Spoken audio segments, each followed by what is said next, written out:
नमस्कार छात्रों, आप सभी का इस चैनल पर हार्दिक स्वागत है। तो बच्चों, 2 दिन पहले हिंदी व्याकरण पर आधारित 30 अंक की परीक्षा ली थी। उस परीक्षा के अब यह उत्तर पत्रिका इस वीडियो के माध्यम से हम प्रसारित करेंगे। किसी कारण हेतु उत्तर पत्रिका अपलोड करने में देरी हो गई, इसीलिए सबसे पहले सभी छात्रों की माफ़ी चाहता हूँ। शुरू करते हैं प्रश्न पत्रिका, उत्तर पत्रिका के साथ। इसमें पहला प्रश्न था, निम्नलिखित शब्द के संज्ञा के भेद लिखिए। तो इसमें पहला वाक्य है, ताजमहल बहुत सुंदर है। दूसरा वाक्य है, मैं पाठशाला गया। और तीसरा वाक्य है, शिवबा दूध पीता है।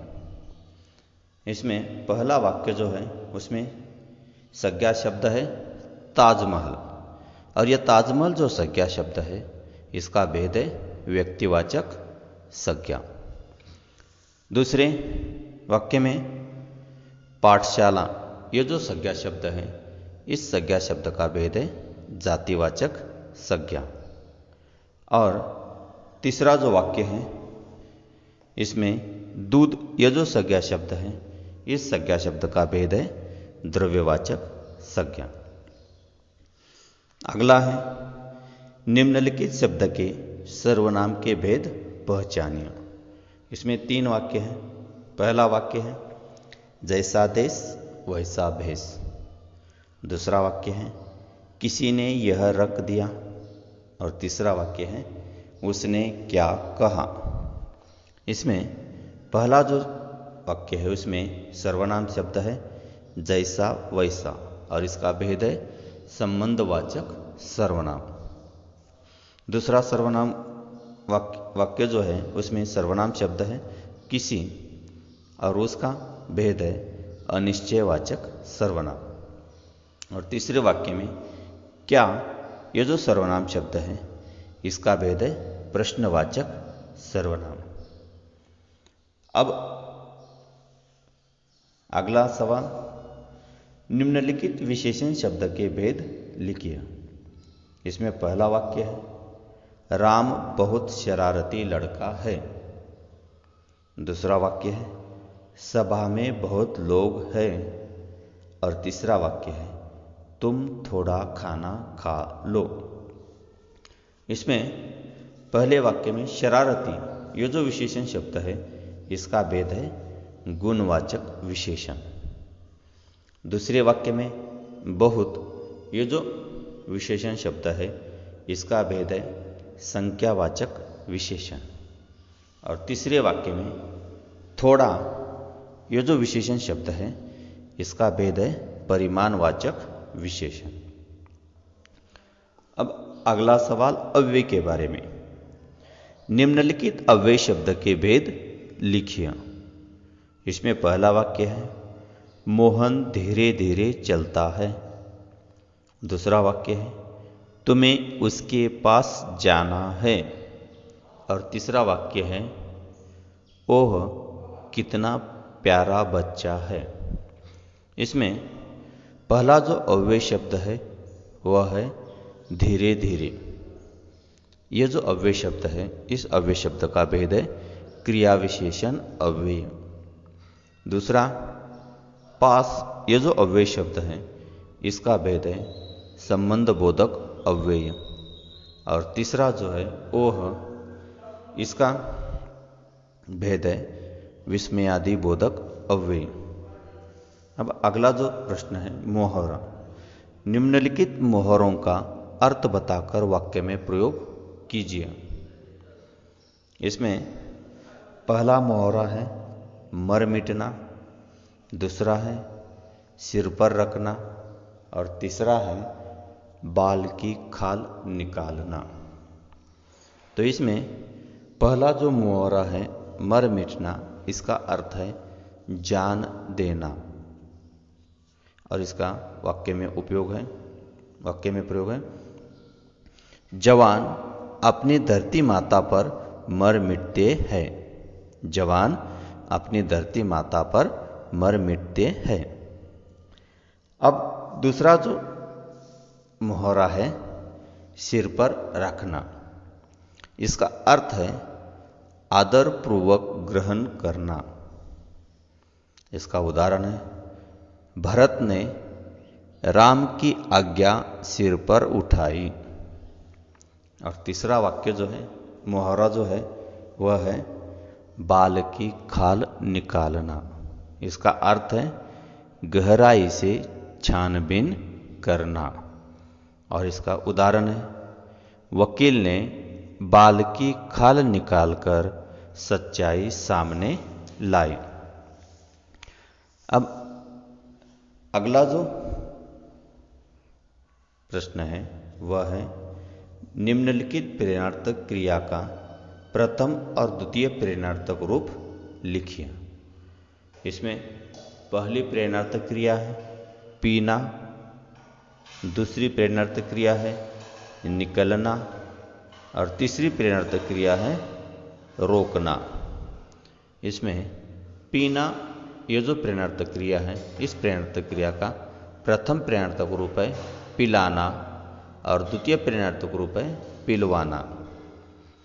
दूसरी प्रेरणार्थक क्रिया है निकलना, इसका प्रथम प्रेरणार्थक रूप है निकालना और द्वितीय प्रेरणार्थक रूप है निकलवाना।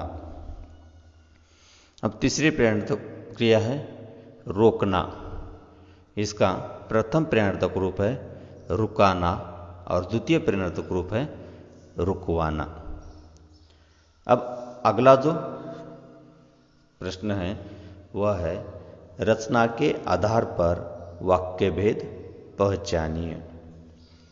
इसमें पहला वाक्य है मोहन पुस्तक पढ़ता है। दूसरा वाक्य है गुरुजी ने संदेश दिया, सुमित परीक्षा में सर्वप्रथम आया। और तीसरा वाक्य है ओम पाठ पढ़ता है और कृष्णा सुनता है। इसमें पहला जो वाक्य है, पहला वाक्य मोहन पुस्तक पढ़ता है, यह वाक्य सरल वाक्य है। दूसरा जो वाक्य है गुरुजी ने संदेश दिया, सुमित परीक्षा में सर्वप्रथम आया, ये जो वाक्य है यह वाक्य मिश्र वाक्य है। और तीसरा जो वाक्य है वह है ओम पाठ पढ़ता है और कृष्णा सुनता है। ये जो वाक्य है यह वाक्य संयुक्त वाक्य है।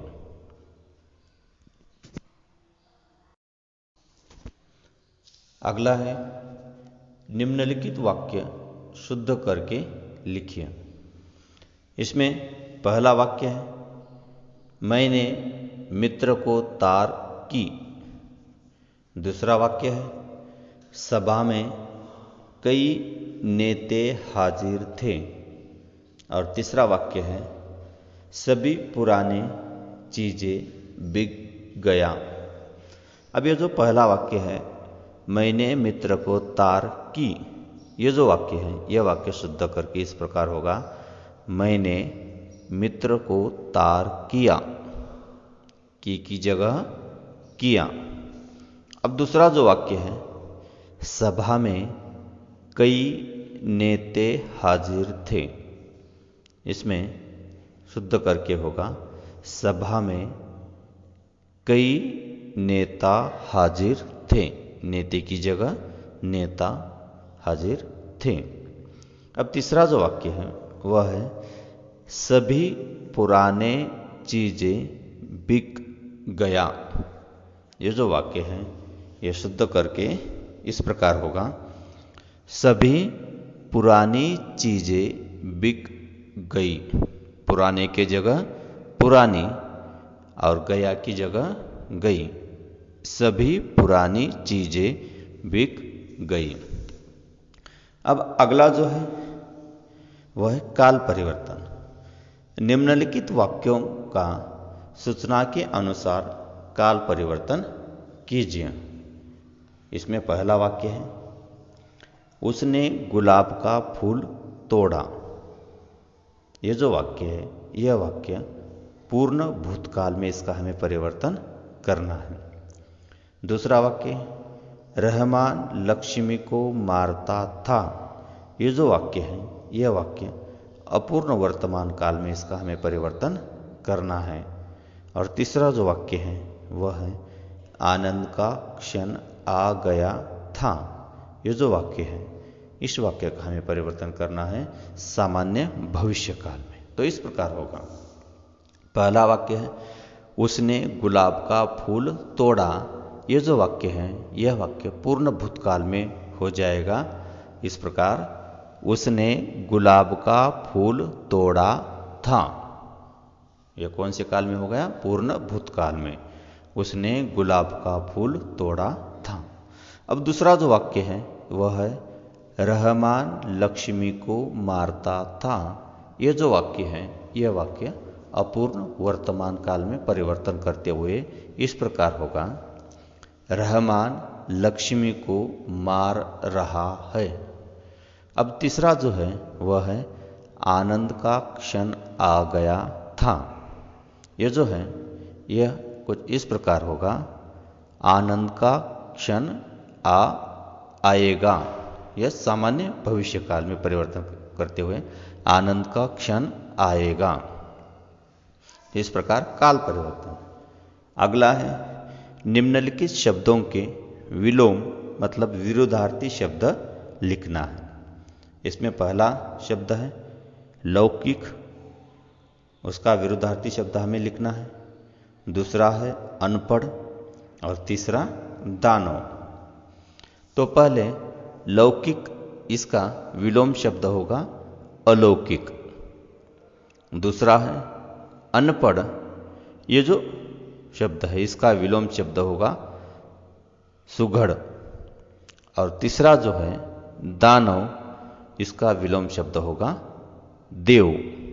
इस प्रकार 30 अंक की परीक्षा उत्तर पत्रिका के साथ हमने देख ली है।